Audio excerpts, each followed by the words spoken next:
Hello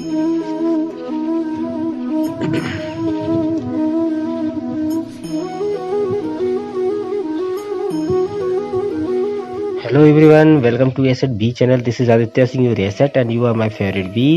इस video में हम लोग पढ़ेंगे क्लास 10th की इकोनॉमी का चैप्टर 3। तो पहले वाले चैप्टर में हम लोगों ने देखा था और उसके बाद सेकेंड चैप्टर में। अब थर्ड चैप्टर में देखिए आपको बताया जा रहा है कि मनी क्या होती है और क्रेडिट क्या होती है। मतलब वैसे तो हम लोग जानते हैं ना कि मनी क्या होता है। मनी पैसा होता है भाई, और क्या, जिससे हम लोग चीज़ों को खरीदते हैं, फिर ठीक है एक्सचेंज करते हैं। तो पैसे, इसके बारे में अभी डिटेल में हम लोग चैप्टर में देखेंगे। Second thing, credit. क्रेडिट क्या होती है? क्रेडिट आपको पता ही होगा ना, कोई किसी को लोन देता है, जब आप किसी से कुछ भी उधार लेते हैं तो वो आप अपने मन में रखता है कि इसकी क्रेडिट क्या है, मतलब किस क्रेडिट पे आपको वो लोन देगा, ठीक है, वही क्रेडिट। तो बस बेसिकली इसी दो टॉपिक पे हम लोग को इस पूरे चैप्टर में कवर करना है और काफ़ी डिटेल में कवर करना है। तो बहुत अच्छे से समझेंगे हम लोग, वीडियो को पूरा देखिएगा जिससे कि ठीक से आपको ये चैप्टर क्लियर हो जाए। तो देखिए पहले ही आपको बताया जा रहा है इसमें money as a medium of exchange, यानी मनी क्या है? मनी एक मीडियम है, एक माध्यम है। किस चीज़ का? एक्सचेंज का। जिस आपके पास जूते हैं, ठीक है, अब आपको जूते हैं, आप जूते के बदले डायरेक्ट किसी को दे के आपको गेहूं खरीदना है, तो आप गेहूं वाले दुकान पे जाके आप जूते दे के गेहूं नहीं ले सकते ना। तो फिर क्या करेंगे आप? पहले आप जूते को बेचेंगे, ठीक है, आप दुकान खोलेंगे या किसी जगह जहाँ पे जूते बेचे जाते हैं, वहां से आप मनी पाएंगे, ठीक है। फिर मनी से आप फिर जाके उसको एक्सचेंज कर रहे हैं एक प्रकार से, फिर आप जाके गेहूं खरीदेंगे। तो एक प्रकार से मनी क्या है? मीडियम है। किस चीज़ का? चीज़ों के एक्सचेंज करने का। आपको जूते के बदले क्या चाहिए? गेहूं। कौन लाएगा? मनी लाएगा। ठीक है, डाउट क्लियर है? तो चलिए इसको स्टार्ट करते हैं।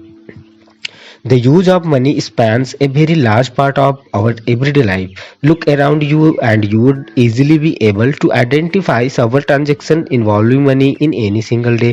Can you make a list of these? In many these transactions, goods are being bought and sold with the use of money.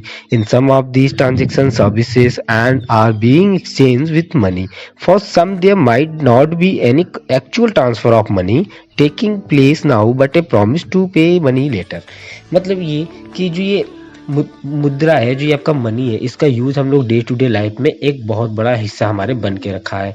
चारों तरफ हम अपने देखें तो किसी एक दिन में जो है पैसे से जुड़े हुए बहुत सारे चीज़ें हम लोग सौदे वगैरह करते हैं।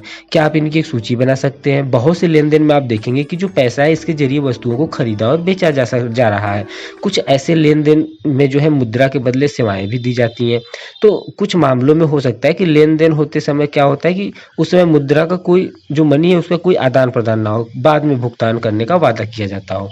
क्या आपने कभी सोचा है कि खरीदारी जो है मुद्रा के जरिए क्यों होती है? कारण बहुत सरल है, सिंपल है कि भाई जिस व्यक्ति के पास पैसे हैं, मनी है, वह इसका एक्सचेंज किसी भी वस्तु या सेवा को खरीदने के लिए कर सकता है आसानी से।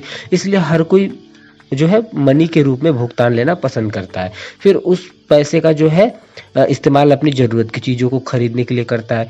मान लीजिए जैसे मैंने एग्जांपल दिया अभी कुछ समय पहले, एक जूता निर्माता है, उसका एग्जांपल लेते हैं। वह बाजार में जूता बेचकर गेहूं खरीदना चाहता है। जूता बनाने वाला जो है वो पहले जूतों के बदले पैसे प्राप्त करेगा, फिर उस पैसे का यूज वो चाहे गेहूं खरीदने के लिए करे या फिर किसी और काम के लिए करेगा। जरा सोचिए कि जूता निर्माता यदि बिना पैसे का इस्तेमाल किए सीधे जूते का जो है सीधे गेहूं से अगर एक्सचेंज करता तो उसे कितनी प्रॉब्लम होती है ना। उसे गेहूं उगाने वाले ऐसे किसान को खोजना पड़ता जो न केवल गेहूं बेचना चाहता हो बल्कि साथ में जूते भी खरीदना चाहता हो। यानी कि दोनों पक्ष एक दूसरे की चीजें खरीदने और बेचने के लिए सहमति रखते हो, तो ऐसे लोगों को खोजना बड़ा मुश्किल हो जाता है उसके लिए। अब इसे ही क्या कहते हैं? इसे ही डबल कोइंसिडेंस ऑफ वांट्स, यानी आवश्यकताओं का दोहरा संयोग कहा जा सकता है। एक व्यक्ति जो वस्तु को बेचने की इच्छा रखता है, वही वस्तु दूसरा व्यक्ति खरीदने की भी इच्छा रखता हो। तो जो ये चीज़ों का जो एक्सचेंज है ना, एक्सचेंज सिस्टम है ना, जहाँ पर मनी का उपयोग किए बिना वस्तुओं का एक्सचेंज होता है, वहाँ आवश्यकताओं का जो है हमें ये डबल टाइप का कोइंसिडेंस जो है देखने को मिलता है, ठीक है। तो इसकी कंपैरिजन में जो ऐसी अर्थव्यवस्था जहां मनी का प्रयोग होता है, मनी इंपॉर्टेंट मध्यवर्ती बात करें या ये बात करें कि जहां पर ये क्रूशियल इंटरमीडिएट स्टेप निभाता है, ये जो है इसमें इसका प्रयोग किया जाता है। मुद्रा जो होता है ना, मनी, महत्वपूर्ण भूमिका निभाता है और ये जो दोहरा संयोग है ना कि दोनों को जरूरत हो एक दूसरे की चीजों को एक्सचेंज करने का, इसका जरूरत ही नहीं पड़ता, इस संयोग को ही खत्म कर देता है। आपके पास मनी है तो आप कहीं भी आराम से उसका यूज कर सकते हैं, कुछ भी खरीद सकते हैं। आपको खोजने की जरूरत नहीं है कि आपके पास जूते हैं और आपको जूते के बदले गेहूं चाहिए तो कोई जूते खरीदने वाला भी मिल जाए, कोई जो गेहूं भी दे दे और जूते आपसे ले ले, पैसे ना ले। ठीक है, तो ऐसा खोजने वाली जो संभावना है, जो समस्या है, इसको खत्म कर देता है। ये मनी ऐसा काम करता है। ठीक है, तो अब देखते हैं हम लोग इसमें, वही बताया जा रहा है आपको कि उसे केवल अपने जूते खरीदने के लिए खरीदार को ही ढूंढना पड़ता है। एक बार वो उसने जूते को जो है पैसे में बदल लिया तो फिर वो बाजार में गेहूं या कोई भी वस्तु खरीद सकता है। क्योंकि जो मुद्रा विनिमय है ना, ये जो मनी एक्सचेंज प्रोसेस है ना, इसमें मनी जो है मध्यस्थता का काम करता है। इसे ही विनिमय का माध्यम भी कहा जाता है। अब बात करें मीडियम ऑफ एक्सचेंज भी कहा जाता है। तो let us work these out में बताया गया आपको how does the use of money make it easier to exchange things. बहुत ज्यादा इजी बना देता है भाई, इसमें क्या है ना।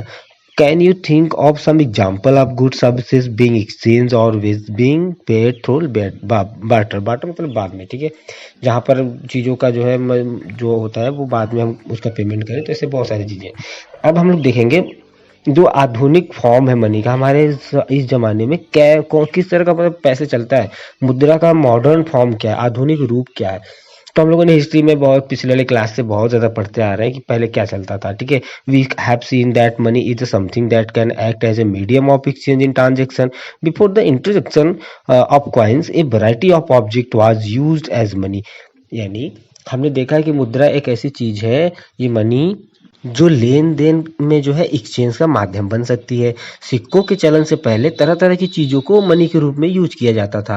एग्जाम्पल के लिए बात करें, बहुत ही स्टार्टिंग समय से ही जो है भारत में अनाज जो यहाँ का है और जो पशु है इनको जो है मनी के रूप में यूज किया जाता था। और इसके बाद फिर सोना चांदी तांबा जैसी चीजों के सिक्कों का चलन हुआ, जिसकी चलन हम लोग अभी इसका चलन जो है पिछली सदी तक रहा है। अब बात करते हैं करेंसी की। ठीक है, करेंसी जो है ना, मुद्रा के आधुनिक रूपों में करेंसी कागज के नोट और सिक्के शामिल है। जो आज हम लोग देखते हैं वे चीजें जो पहले मुद्रा के रूप में प्रयोग की जाती थी, उसके विपरीत जो आज आधुनिक मुद्रा है वो बहुमूल्य धातु से सोना चांदी और तांबे से बने हुए सिक्के नहीं देखने को मिलते। अनाज और पशुओं की तरह वे रोजमर्रा की भी चीजें हम लोग नहीं देखते हैं। आधुनिक मुद्रा का जो प्रकार है, जो रूप है, इसका कोई जो है इस्तेमाल नहीं है। ठीक है, किसका, ये सोने चांदी का और इस सब चीजों का। फिर इसे विनिमय का माध्यम क्यों स्वीकार किया जाता है? इसे विनिमय का या एक्सचेंज का माध्यम इसलिए स्वीकार किया जाता है क्योंकि किसी देश की सरकार इसे लागू करती है, क्योंकि किसी देश की सरकार इसको प्राधिकृत करती है, क्योंकि गवर्नमेंट जो है इसको ऑथराइज्ड करती है कि भाई यही होगा पैसा और यही चलेगा। ठीक है, भारत में जो रिजर्व बैंक ऑफ इंडिया है issues currency notes on behalf of the central government. यानी भारत में रिजर्व बैंक जो केंद्रीय सरकार की तरफ से करेंसी नोट जारी करता है, और भारतीय कानून के अनुसार किसी भी व्यक्ति या संस्था को मुद्रा जारी करने की इजाजत नहीं है। इसके अलावा और कोई अपने मन से पैसे नहीं छाप सकता भाई। ठीक है, इसके अलावा जो कानून का एक्सचेंज जो हमारे विनिमय के माध्यम के रूप में रुपए का इस्तेमाल करने की जो वैलिडिटी है वो भी गवर्नमेंट देती है, जिसे भारत में किसी भी प्रकार के सौदे में अदायगी यानी पेमेंट के लिए मना नहीं किया जा सकता। मतलब कोई ये नहीं कह सकता मैं आपका 20 रुपए का नोट नहीं लूंगा। ठीक है, सबको लेना ही पड़ेगा क्योंकि गवर्नमेंट ने इसको ऑथोराइज्ड किया है। ठीक है, भारत में कोई भी व्यक्ति कानूनी तौर पे इसको मना नहीं कर सकता, और इसलिए रुपया व्यापक स्तर पर एक्सचेंज का माध्यम स्वीकार किया गया है। यानी रुपए से हम लोग सब चीज कर सकते हैं भाई, इसीलिए रुपए को एक्सचेंज का या फिर बोले तो विनिमय का माध्यम स्वीकार किया गया है। अब बात करेंगे हम लोग डिपॉजिट विथ बैंक, यानी बैंक में जो हम लोग पैसे जमा करते हैं। तो देखिए, लोग जो है ना मनी को बैंक में जमा के रूप में रखते हैं। ठीक है, किसी भी समय पर लोगों को रोजमर्रा की आवश्यकताओं के लिए कुछ ही करेंसी की जरूरत होती है।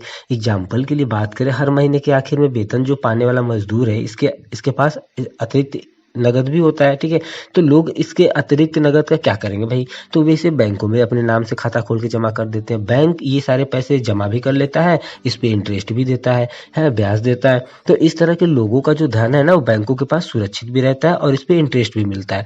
लोगों को अपनी आवश्यकताओं के अनुसार इसमें से धन निकालने की भी सुविधा होती है, क्योंकि बैंक खातों में जमा धन को मांग के जरिए निकाला जा सकता है, यानी विड्रॉल किया जा सकता है। हम लोग डिमांड है भाई हमको हमारा पैसा चाहिए तो हम निकाल भी सकते हैं। तो इस तरह से इस पूरी इसलिए इस जमा को जो है मांग जमा भी कहा जाता है, यानी कि डिमांड डिपॉजिट भी कहा जाता है कि हम कभी भी इसको निकाल सकते हैं। ठीक है, अब देखेंगे हम लोग इसमें आगे कि जो मांग जमा चीज़ है, यानी जो डिमांड आपका डिपॉजिट है, यह भी एक बहुत ही बेहतरीन आपको फैसिलिटीज़ देता है कि भाई इस फैसिलिटी से इस जो मनी है हमारा एक्सचेंज का माध्यम, ये बहुत ज़्यादा इंपॉर्टेंट हो जाता है हमारे लिए। कैसे कि जब हमने नगद की बजाय चेक से भुगतान करने के बारे में आपने सुना ही होगा, है ना। चेक से भुगतान करने के लिए जो भुगतान करता है ना, वो उसका जिसका बैंक में खाता है, उसको एक निश्चित रकम पैसे के लिए चेक काटता है। चेक क्या होता है भाई? चेक एक ऐसा कागज होता है जो बैंक को किसी व्यक्ति के खाते से चेक पर लिखे नाम के दूसरे व्यक्ति को किसी खास रकम का भुगतान करने का आदेश देता है। मतलब किसी को आप उसमें नाम लिख देंगे उसका कि किसको देना है और उसके बाद कितने रुपए देना है, ये आप नीचे चेक का फिगर देख सकते हैं। तो आइए जानने की कोशिश करते हैं कि भाई चेक द्वारा भुगतान कैसे होता है, और इसके लिए एग्जाम्पल से समझते हैं हम लोग। तो देखिए यहाँ पर दिया है चेक पेमेंट, ठीक है।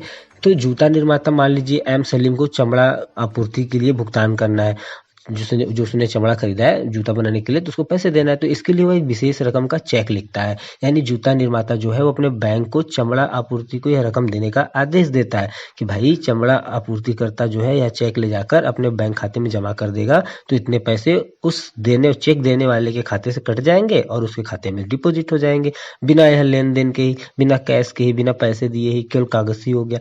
तो एक प्रकार से जो चेक है ना, इसको भी हम लोग मनी के रूप में देखते हैं। तो यहाँ पे देखिए बताया गया, इस तरह से हम देखते हैं कि जो ये डिमांड डिपॉजिट है, इसमें मनी का कुछ कंडीशन देखने को मिलता है भाई, मतलब उतने पैसे आप दे पाएंगे जितना आपके अकाउंट में, उससे ज़्यादा नहीं लिख के दे सकते हैं ना। मांग, ये तो भाई कमेटी हो गई, जितना अकाउंट में पैसा है उतना ही देंगे आप। मांग जो ये आपका डिमांड डिपॉजिट है, इसके बदले चेक लिखने की सुविधा से बिना कैश का इस्तेमाल किए ही हम लोग डायरेक्ट पेमेंट करना पॉसिबल हो जाता है, ठीक है। और चूंकि ये जो डिमांड डिपॉजिट है, इसको करेंसी के साथ व्यापक स्तर पर बहुत ज़्यादा स्वीकार किया जाता है। मतलब किसी को आप चेक देंगे तो वो ये नहीं कहेगा कि मैं नहीं लूंगा, मुझे पैसे वाले नोट चाहिए, उस पर गांधी जी छपे होने चाहिए, नहीं नहीं, वो चेक भी ले लेगा। इसलिए आधुनिक अर्थव्यवस्था में देखें तो इसको भी क्या समझा जाता है? इसको भी मनी ही समझा जाता है। तो यहाँ आपको बैंक की भूमिका को याद रखना होगा भाई कि बैंकों के लिए इन जमा के बदले कोई भी जो है डिमांड डिपॉजिट या फिर पेमेंट नहीं होगा। मुद्दे मतलब कि आपने चेक काटा, आपने दिया, तो वो हो जाएगा, अपने खाते में लगाएगा तो उसके पैसे, आपके पैसे कट जाएंगे और उसके खाते में चले जाएंगे। इसमें बैंक को कुछ नहीं मिला भाई, ठीक है। मुद्रा के आधुनिक रूप से अगर हम लोग देखें, करेंसी में जो हम लोग जमा करते हैं वो बैंक प्रणाली जो है एक दूसरे से बहुत करीब से जुड़े हुए हैं। मतलब बैंक बहुत ज़्यादा क्लोज तरीके से जुड़ा हुआ है। तो आगे हम लोग देखेंगे कि बैंक की लोन संबंधी कौन सी एक्टिविटीज़ हैं, उसके पहले हम लोग थोड़ा डिस्कस करते हैं भाई। एम सलीम भुगतान के लिए जो है 20,000 रुपये नगद निकालना चाहते हैं, तो भाई वो चेक कैसे लिखेंगे? तो क्या लिखेंगे उस पर 20,000 रुपये मुझे चाहिए और क्या, ठीक है।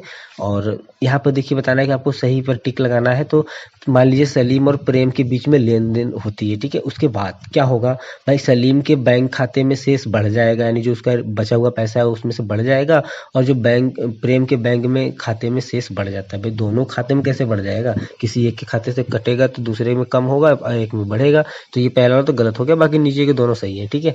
और मांग जमा को, यानी डिमांड डिपॉजिट को, जिसको डीडी भी बोलते हैं, डीडी ड्राफ्ट बनवाते हैं लोग, ठीक है, उसको मुद्रा क्यों समझा जाता है? क्योंकि उसको हम पेमेंट कर सकते हैं ना किसी बैंक में आराम से, आसानी से, बिना किसी प्रॉब्लम के। गवर्नमेंट उसको ऑथोराइज करती है, बैंक ऑथोराइज करता है, इसलिए उसको भी मनी ही समझा जाता है। चेक भी नोट ही है भाई, जितना लिख दिया आप ना उतने का नोट है, ठीक है। अब हम लोग देखेंगे लोन एक्टिविटीज ऑफ बैंक में जो है लोन लेने के लिए क्या क्या करना पड़ता है भाई। बहुत ज़्यादा पापड़ बेलने पड़ते हैं, वो सब नहीं देखेंगे हम लोग, बस हम लोग मेन बात पे ध्यान देते हैं। Let us take the story of bank further. What do the banks do with the deposits which they accept from the public? There is an interesting mechanism at work here. Bank keep only small proportion of their deposits as cash with themselves. For example, banks in India these days hold about 15% of their deposit as cash. मतलब English पढ़ने से कोई फायदा नहीं है ना, आपको सीधे हिंदी समझाते हैं। देखिए, बैंकों की कहानी को हम लोग अगर आगे बढ़ाएं तो बैंक जनता से जो पैसे लेती है ना, वो जमा कर लेती है, ठीक है, उनके खातों में। फिर वो क्या करते हैं भाई, उस पैसे का, वो पैसे तो मान लीजिए खाते में चढ़ा दिए, वो पैसा जो उनके पास आया कैश, वो उसका क्या करते हैं? तो यहाँ पर एक बहुत ही इंटरेस्टिंग एक्टिविटी वो करते हैं। क्या करते हैं कि बैंक में जितने लोग पैसे जमा करते हैं ना, उस सारे पैसों का थोड़ा सा, मतलब 15% हिस्सा, आजकल अगर भारत में बैंक जमा पैसों का देखें कुल पैसा, तो केवल उसका 15% ये लोग बैंक वाले अपने पास रखते हैं कि भाई किसी एक दिन में अगर जो जमा करने वाले हैं उनको धन निकालने की जरूरत पड़ गई तो वो कहाँ से देंगे, तो वो उसके लिए वो रखे जाते हैं, ये प्रावधान रखा गया है। ठीक है, बाकी के पैसे क्या करते हैं, बाकी के पैसों से ये लोग लोन वगैरह देते हैं एक दूसरे को।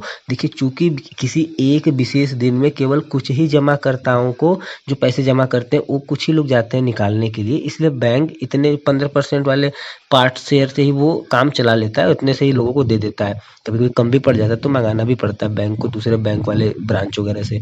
तो बैंक जमा राशि का एक जो बड़ा भाग होता है ना, उसके पास मतलब 15% तो अपने पास कैश रख लिया, बाकी का जो उसके पास 85% है उसका यूज करता है वो लोन देने के लिए। अलग अलग इकोनॉमिक एक्टिविटीज़ के लिए लोन की मांग तो आप देख ही रहे हैं, जिसको देखो उसको लोन चाहिए, हमको भी चाहिए भाई। ठीक है, तो कहने का मतलब ये है ना कि लोन की मांग बहुत ज़्यादा बढ़ रही है। तो इसके बारे में हम लोग आने वाले पार्ट्स में बहुत ज़्यादा पढ़ेंगे, लेकिन अभी ये समझिए कि बैंक जो है जमा राशि का लोगों की जो लोन लेने की आवश्यकता है उसको पूरा करने के लिए यूज करता है। इस तरह से बैंक जिनके पास अतिरिक्त राशि होती है, जो जमाकर्ता लोग जमा किए होते हैं, तो उनका तो पैसा वहाँ जमा ही है। जो लोन लेने वाले हैं और जो जमा कर रहे हैं, इनके बीच में मीडिएटर का काम करता है कौन, बैंक। क्यों भाई, ये लोन भी देता है, हमारे पैसे हम ही को लोन देता है। ठीक है, और देखिए बैंक जमा पर जो ब्याज देते हैं, हम लोग जमा करते हैं तो जो ब्याज देता है उससे कहीं ज़्यादा वो जब हम उससे लोन लेते हैं तो उस पर इंटरेस्ट लेता है। ठीक है, कर्जदार से लिए गए ब्याज और जमाकर्ताओं को दिए गए ब्याज के बीच का जो अंतर है ना, यही बैंकों का क्या है, मेन इनकम का सोर्स है। इसी से ये लोग पैसे कमाते हैं भाई। ठीक है, अगर सभी बात सोचिए, अगर सभी जितने डिपॉजिट करने वाले लोग हैं, पैसे जमा करने वाले लोग हैं, एक ही साथ पहुंच जाए, अरे भाई चलो मेरा पैसा दो यार, मुझे बहुत काम है, तो क्या होगा, बैंक कहाँ से पैसे लाएगा भाई। अब तो बैंक बहुत दिन हो गया, इतने सारे लोग जुड़े हैं, उसके पास बहुत सारे पैसे हैं। ठीक है, वो ऐसा होगा ही नहीं, और ऐसा भी नहीं होगा सबको एक ही दिन जरूरत पड़ जाए पैसे का, है ना। यहाँ पर एक फिगर के माध्यम से आपको बताया गया है कि एक तरफ आपके डिपॉजिटर हैं जो डिपॉजिट कर रहे हैं, पीपल मेक डिपॉजिट्स, लोग जमा करते हैं, फिर ये लोग अपना people make withdrawal and get interest, जब वो लोग पैसे निकालते हैं उनको ब्याज मिलता है, ये सारी चीज़ें होती हैं। दूसरी तरफ क्या है भाई, लोन लेने वाले हैं, बोरोवर्स हैं, ये लोग क्या करते हैं, लोन लेते हैं और इंटरेस्ट, हाई इंटरेस्ट के साथ इसको फिर रिटर्न करते हैं। ठीक है, अब देखेंगे हम लोग टू डिफरेंट क्रेडिट सिचुएशन, यानी कि जो आपका क्रेडिट है इसकी दो कंडीशन बन जाती है। किसी को क्रेडिट यानी लोन कब चाहिए होता है भाई, दो स्टेज बन जाती है, दो तरह से हम लोग जो है क्रेडिट अपना बनाते हैं। A large number of transaction in our day to day activities involve credit in some form or the other, यानी कि हमारी रोज़मर्रा की गतिविधियों में ऐसे बहुत से लेन देन होते हैं जहाँ किसी न किसी रूप में लोन का प्रयोग होता है। लोन जो होता है ना, वो हमारे लोन का मतलब ये है कि हमारी सहमति है भाई, जहाँ साहूकार है, जहाँ जो कर्जदार को धन, वस्तुएं या सेवाएं देता है और बदले में भविष्य में कर्ज भुगतान करने का वादा लेता है, भाई आपको हम दे रहे हैं तो आप मुझे इतने दिन बाद हमको रिटर्न करेंगे हमारा पैसा। ठीक है, अब हम इसको दो एग्जाम्पल के लिए देखते हैं। कब कि लोन से किसी का ग्रोथ भी हो जाता है और लोन से कभी कभी तो व्यक्ति बहुत परेशान भी हो जाता है। तो देखिए फेस्टिव सीजन यानी फेस्टिवल सीजन में हम लोग देख रहे हैं कि अब से 2 महीने बाद त्योहार का मौसम है और जूता निर्माण करने वाला जो सलीम है, इसके पास शहर के एक बड़े व्यापारी से 3000 जूते, जोड़ी के जूते जो है मांग मतलब डिमांड आती है, भाई आप 3000 जोड़ा जूता हमको चाहिए। ठीक है, अब क्या बोलते हैं उसको, कॉन्ट्रैक्ट आता है। ठीक है, जिसे उसे 1 महीने के अंदर पूरा करना है। तो प्रोडक्शन के काम को समय पर पूरा करने के लिए सलीम को सिलाई, चिपकाने काम के लिए मजदूर, ये सारी चीज़ों की ज़रूरत है। उसे तो कच्चा माल भी खरीदना है भाई। तो इन सभी खर्चों को पूरा करने के लिए सलीम को दो तरह से लोन लेना पड़ता है। ठीक है, पहला क्या कर सकता है वो कि चमड़ा व्यापारी को चमड़ा अभी देने का प्रस्ताव रखता है कि भाई मैं आपको अभी चमड़ा दूंगा, बाद में भुगतान करने का वादा करता है।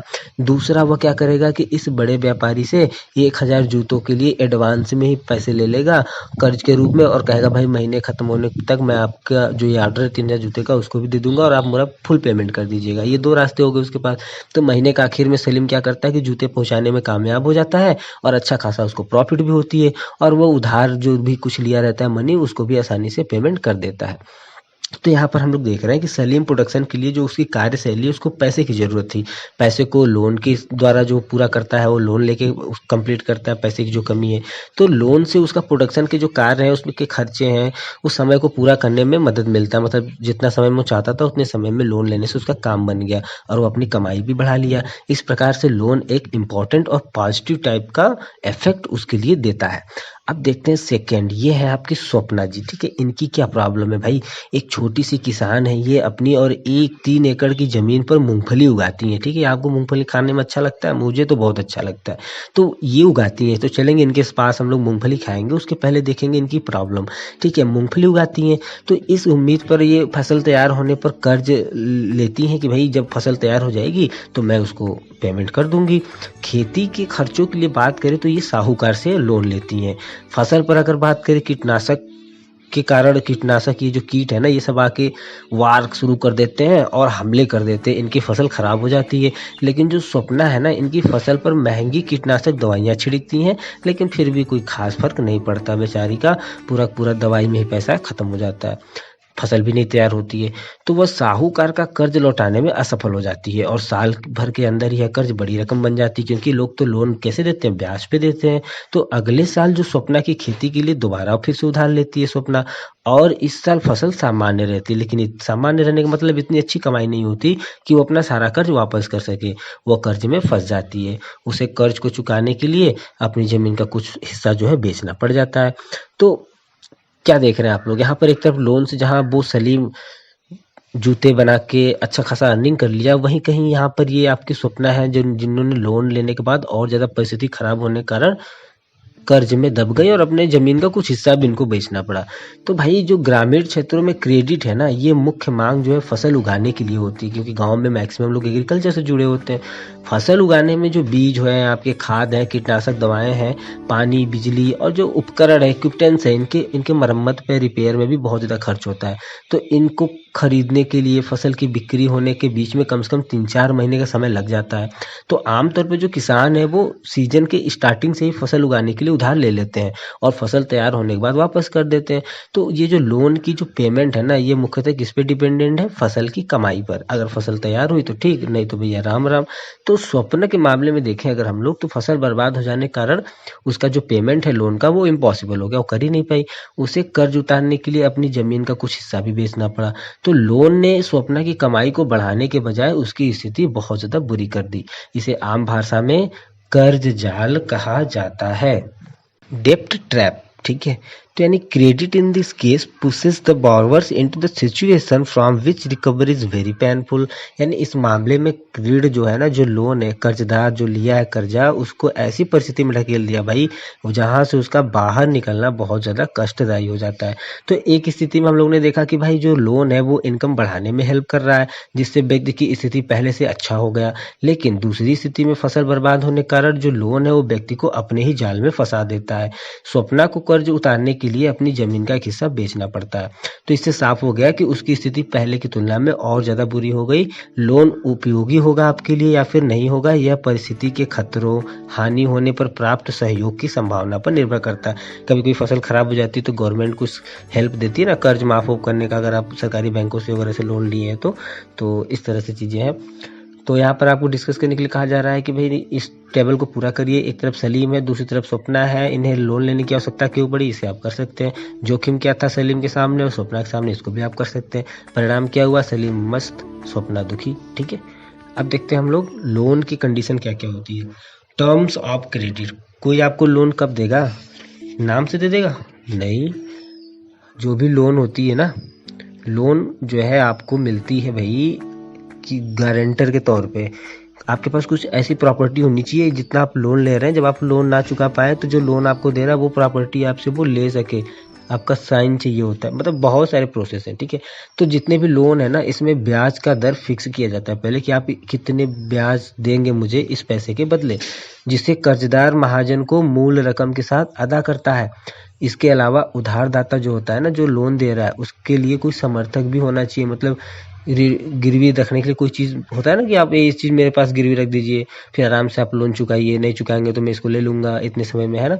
तो समर्थक जो होता है ना, ऋण लोन देने वाले, ऐसी संपत्ति है जो जिसका मालिक कर्जदार है। जैसे कि मान लें कि भूमि, इमारत, गाड़ी, पशु बैंकों में पूंजी और उसका यूज वह उधारदाता को गारंटी देने के रूप में करता है, जब तक कि लोन का वो पेमेंट नहीं कर देता। यदि कर्जदार उधार को वापस नहीं कर पाता तो जो उधार देने वाला है वो भुगतान प्राप्ति करने के लिए उसकी संपत्ति को बेच देगा। भाई उसको अधिकार होता है। तो संपत्ति यानी जैसे कि क्या क्या चीजें आती हैं, जमीन, बैंकों में जमा हुआ पैसा, पशु, ये बहुत सारे जो भी जिसपे वो तैयार हो जाए, ठीक है, ये सब यूज इसमें किया जाता है। अब देखेंगे हम लोग इसमें हाउस फॉर लोन, लोन के लिए भी हाउस के लिए भी लोग लोन वगैरह लिया करते हैं। तो आई थिंक वीडियो बहुत लंबा हो रहा है, सेकेंड पार्ट में इसको कवर करते हैं। Okay, thank you.